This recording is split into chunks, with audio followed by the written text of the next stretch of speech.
He was getting the stitches during our call. It's insane. He's so committed. I'm very heavily involved in the marketing. That's ultimately my responsibility. Far majority of our business will be generated from Google Ads and Google Organic. My dad was an installer for vast majority of my life. I understand installers. They're out there meeting clients every single day, representing us in a way that I don't have control over in a sense. That's what we compete on. Like, there's a bajillion roofing companies in the market and we're all installing the same stuff. And so last year, our state had the third highest raise in homeowners insurance rates. I would say do your research, and then when you think you've done your research, do even more research. It's impossible to do enough research, and whether that's references, whether that's, it's more than just like Google reviews, right? How are we? Good. How are you, Kenny? I'm doing great. So I know you for how many years now? I think 6 technically. I think it was end of 2018, early 2019, probably the first time I went to one of those workshops. What's your secret? How are you still this young? I remember you were one of the youngest people in the roofing business that I've met. Yeah. Right. Even 6 years later, you're still one of the youngest. Yeah, I mean, I think when I first met you, I was probably 19. So, uh, Oh. yeah, I Our don't know. business. Let's talk about your journey for the past 6 years. When you came for the first class, I remember you were just getting started, excited. You don't have a gray hair yet, so it's a good thing. I'm fitting you. Business is great. We've been very fortunate to just continue to try and do the right thing. We've grown every single year. Um, it always feels like it could have been faster, but we're just focused on trying to do the right thing at the end of the day, and it's translating to success. So. You said you were growing every year. What kind of growth pace you're in now, and what was the biggest jump in revenue have you experienced in the past 5, 6 years? Yeah. The year after COVID, so 2021 was our biggest jump. The very first year was 2018. Did you double? How big of the jump was it? It went from 1.8 to 3.6. No, 1.8 to 3.2. Wow. So we did 500,000, 1.2 million, 1.8 million, 3.2, 3.6, 4.5 last year, and this year we should end up about 5.5 to 6. Congrats, man. Congrats. If if I would ask you what's your secret to success, what would you say? Um, Caring about people and just being disciplined. I don't know. I very much take a Gary Vee type approach to things. I truly do try to give more value than I take, whether that be to, like the employees, the installers, the homeowners, just anybody basically. Um, The other he's speaking at the conference this year. I did see that. It's extremely, extremely exciting. Yeah. I started following him before anybody in the world, really, like 2015 or so, like that. It's crazy. Yeah. He's a character. What do you like about him? I like that he's himself. I like that he's just, you can tell he's ultimately authentic. He doesn't really change up for people, and and I like how much energy he has. He's very motivating.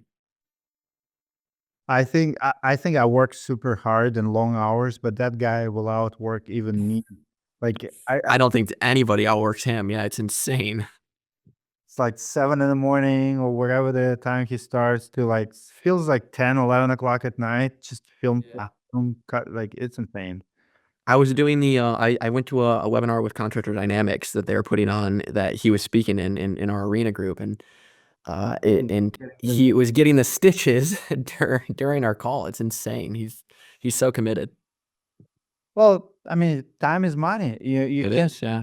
if you don't do it right there and then, you'll miss the opportunity. And then what? Like it's easy to say, "Well, reschedule, move it."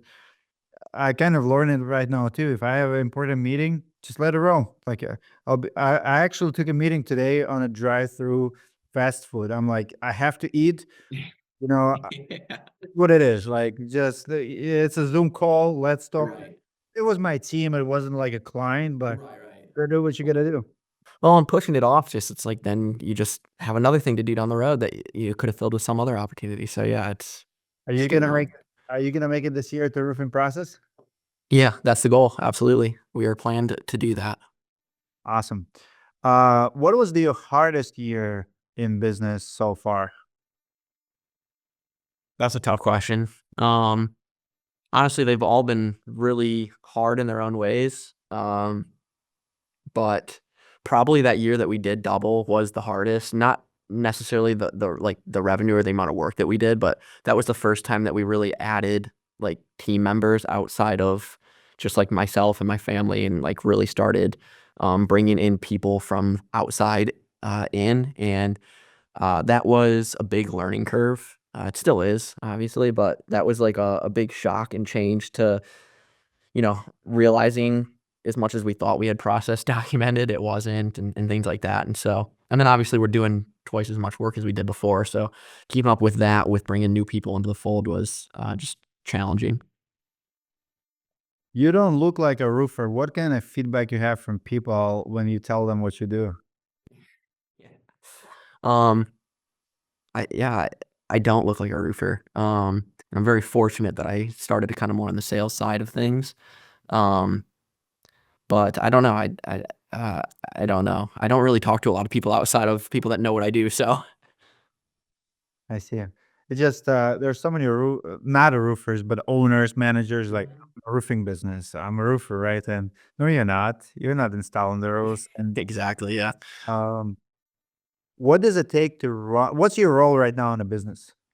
Yeah, we're a big EOS company, and so I use a lot of EOS type language nowadays. But you know, I'm basically the integrator is the main role I have day to day. But that's essentially just like general manager, chief operating officer, just keeping the glue together, just checking in with all the different teams, make sure they're doing what they're supposed to, and doing more of like the HR type stuff. And outside of that, I still am very heavily involved in the marketing. That's ultimately my responsibility, driving appointments for the sales team, and checking in with the different departments is really what my role is.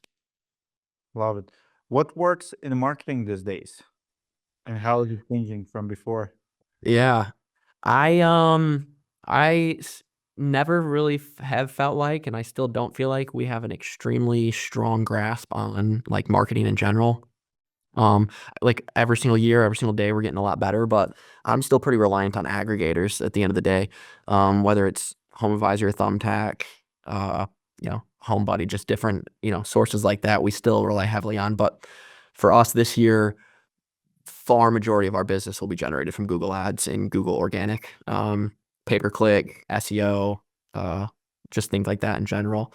And then obviously we're very strong on branding too, but I don't drive tons of results from that. That more just kind of helps drive the overall cost of acquisition down. I see. What are the biggest challenges in 2024 for your business? Biggest challenges this year have been scaling that sales team. Truthfully, yeah, getting enough appointments, and really driving enough business to bring on and onboard more salespeople. We have a very strong operations side of the business. We have a very strong sales process in general, I feel. Um, but it's always like the chicken before the egg. Do we bring on a bunch of reps and then try to ramp up that, or do we ramp up the appointments and then hire the reps? It's always a back and forth, and that's been kind of the biggest challenge this year for us. Would you say it's harder to find good crews, labor, or good salespeople? For us, it's definitely harder to find good, salespeople. I'm very, very blessed on the installation side of things. My dad was an installer for vast majority of my life. I understand installers. I know when we find a good one, what needs to be done to kind of appease them, make them happy, and make them part of the organization at the end of the day. And so, I've been using the same roofing crew since 2019, end of 2018. And siding, we're big on siding as well here, and I'm very fortunate with that as well. I understand the installer. So for us,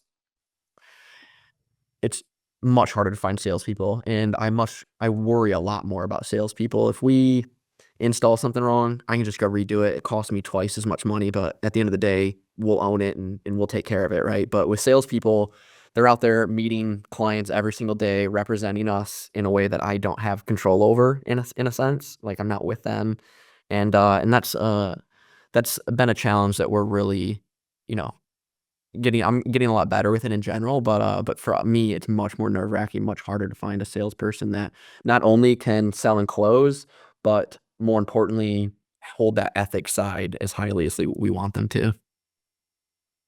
Interesting. Uh, w- as far as salespeople, I know you're struggling with it, but what are the sources for you to find them? Like, how do you find the people do you have now, and where are you looking to find salespeople? Yeah. Um, so outside of just tapping our network, and that's where I've found most of our success in people that have stayed at the company long term and are really, just producers. Is our network, like our suppliers or vendors. I mean, the people I've worked with that I know and I get along with, and really offering them more opportunity. Outside of that, just standard Indeed, Facebook type stuff. Yeah, Indeed's been a big driver for a lot of our hires, but most of the ones that have worked out have been our reps and things like that in previous lives. Can you name a few technology or tools that you implemented recently that excited you? Like something that you just recently signed up for and it's game changing for you.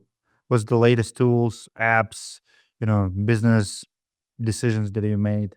Yeah, there's two that come to mind, and neither of them are extremely new. And one's really old. One, it's gonna sound stupid, but Company Cam, not using Company Cam in general. We've been using that for many years, but as of lately, especially the last 6 and 12 months, we've started to use more of their features, like the collaborator features with our subs and the live timeline links.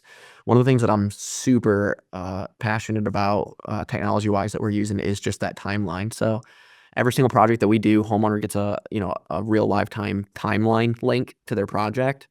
And Perfect. so when they're at work, when they're out of state, especially on siding jobs that are taking 2 weeks at a time, they're able to check in hourly, daily, and kind of see the progress. And I They get you're uploading pictures and homeowners can see them. Yup. So we have project managers that are stopping by every single job, and then now we have a lot of our crews adding photos as well. So like the average roofing project for me is gonna have anywhere from 200 to 400 photos on it. And so having like a very transparent install through that live link is something that's super, super exciting, and I love. Um, and then something else that we've been using that more on the business side of things internally is Hatch communications. So like just text and email automations, basically. We've been building out much more campaigns relating our rehash, relating our lead gen, speed to lead things. We've been incorporating a lot of video as of lately into it, and incorporating the video with the level of communication drips that Hatch allows us is something that is just super, super awesome. I noticed that a lot of businesses start doing it, and it does like it removes any skepticism from the process. I have a Grand Wagoneer, a Jeep, and every time I drop it off for like oil change or like I remember I had a problem with the suspension, they would send me videos like, "Hey, Demetri, here's a view. Yeah. I want to show you the progress." And they're not done with the appointment yet, so my car is still there, but like it's cool. So It people, just instills so much trust. yeah, yeah. I love it. Is it a extra pay feature, or is it common, or is it extra levels to company cam? Yeah, I wish I knew exactly. I think it does require, I believe it requires the highest subscription tier on the company cam. Um, but I don't actually know, to be honest. But that's what we compete on. Like, there's a bajillion roofing companies in the market, and we're all installing the same stuff. And so what really sets us apart and what we really pride ourselves on is the responsiveness, the transparency, the communication, most importantly. And so that feature really kind of helps tie us into what our value proposition for the types of customers that we are selling to. And it kind of just unites that whole process. I just love the transparency of it. Even if they don't use it, I don't know. I get great feedback from it though. No, no, absolutely. I can see it. Not many roofers do it for sure. Do you do a lot of insurance claims? We don't. I'm not in an insurance market. Especially as of late, we get a storm that rolls through here and there, and um, we'll pick up. We'll take storm claims. We run it. We supplement and everything else like that. But we're a retail organization. I think last year, even with a storm, I think even with a bigger storm that rolled through, it was only like 8% of our business was storm. So What about financing? Do you offer a lot of financing? we do, yeah. What do you use? You said Yeah, this year, we've always used service finance since I started, basically, and this year we've dabbled a little bit with upgrades. So upgrades and service finance are two. We also have a local program here in Michigan, that's like a nonprofit called Michigan Saves. It's like an energy green. It's subsidized by the government a little bit, and it just partners with local credit unions. Mm. So especially on the siding side, but in general, we run the last 2 years, probably 30 to 50% of our finance volume comes from Michigan Saves because it's super competitive rates since it's local credit unions and it's subsidized. So it's really affordable financing, and it's been a super awesome program for us. Awesome. What do you see changing in your area? Do you see any rise, any trend that's negative or positive that you like or don't like? Yeah, I love that question. The biggest notable change is probably, and it's happening across all markets really, but the entrance of private equity in general. Um, in the last Putting offers here? Well, obviously we get emails and bombarded on the daily basis, but I'm not that attractive to a lot of those companies. For one, for two, it doesn't really align with some of our mission in general. So, um, but in the last 2 years, at least 4 to 5 of our major competitors have been bought out. One of them really close to my office and has made a big impact on and kind of how we sell and what our market looks like. And that excites me. I love competing against private equity. It's for our type of value proposition, it's easy. So that's probably the biggest change I've noticed. Overall, we've also are seeing a lot of changes in the insurance market. I think last year our state had the third highest rise in homeowners insurance rates and things like that, because we've just had an uptick in storms recently, and so that's been a big change, and we're really trying to take advantage of that. We're setting up. We have a lot of like networking type programs with agents and things like that to try and solve that issue. But we get calls on a weekly basis of insurance companies dropping homeowners because they need roof inspections because their drone or aerial footage looks like it might be old or whatever it is, and so that's been a big change recently too. Oh, very cool. What advice would you give to the homeowner who's about to hire a contractor? I would say, do your research, and then when you think you've done your research, do even more research. It's impossible to do enough research, and whether that's references, whether that's it's more than just like Google reviews, right? It's their socials, it's how they portray themselves, it's the getting references and past customers, and even possibly trying to go see some of the past work, especially on the siding side. That's really important. Going to see some of the work that's been installed. Um, I know the sales process is super grueling. I don't wanna go through it myself. But there is one thing that really bothers me about this industry so much is, like, the wide variance. You can get quotes for 5,000 all the way up to 15,000 for the exact same scope of work. If you read the contracts, it looks very similar. It's even as a professional, it's kinda hard for us to decipher, well, what is the true differences here? And so, with such a wide variance like that, I think you should be getting. I know nobody wants to sit through it, and I get it, but you should really be getting 5 estimates. You really should. You can get a really bad luck of the draw and have 3 really expensive companies out, or you can have a really bad luck of the draw and get 3 trucks and a truck out. The more you get, the more of like a picture you get of the whole market and where it is and what's fair, what's not, what's being offered, what isn't. And so my advice is simple, but it's always just do more research. Love it. Great advice. I agree. I mean, 5 estimates is a lot, but you know what? If you don't like, yeah, BBB and media always says like get 3 estimates, and I always say like, well, what if all 3 estimates are bad? Right. And it's so possible. I mean, there's thousands of roofers in the market, and it's a very easy thing to, especially because a lot of people are looking for contractors in the same source, right? So if you're somebody that did use Angie or you do use Google, you're gonna go to Google and you're looking at the top 3 on Google and call them. You go, you know, you if you do submit through one of those aggregators, you're gonna submit your information, and then the same contractors that are on that platform are gonna flood you in, and that's who you're gonna set your appointment with. So it's more likely that if you get 3 estimates, you're only gonna look for those 3 companies in one place, and those companies that are advertising in the same place are likely similar businesses a lot of the times, and at least the way I see it, and so, yeah, the more the better. I agree. Right, brother. That's all I have for you for today. I'll see you, I guess, in December at Marker Island. Cool. Thank you. All right, Have a good buddy. one.